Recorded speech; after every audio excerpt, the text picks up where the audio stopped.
Hello everyone, Assalamu alaikum. How are you all? I hope you are well. Welcome back to my channel in this new video.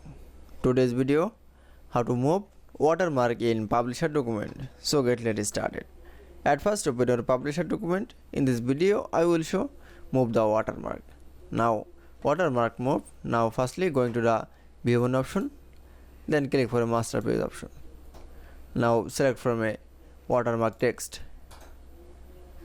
Now move the any position. Now rotate from a sense from angle.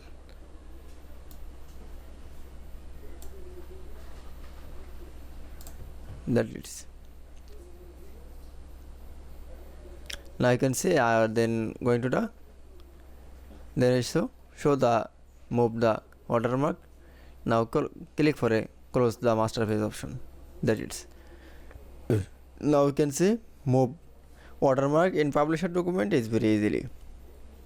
I hope to enjoy the video. Please like, comment, share and subscribe my channel.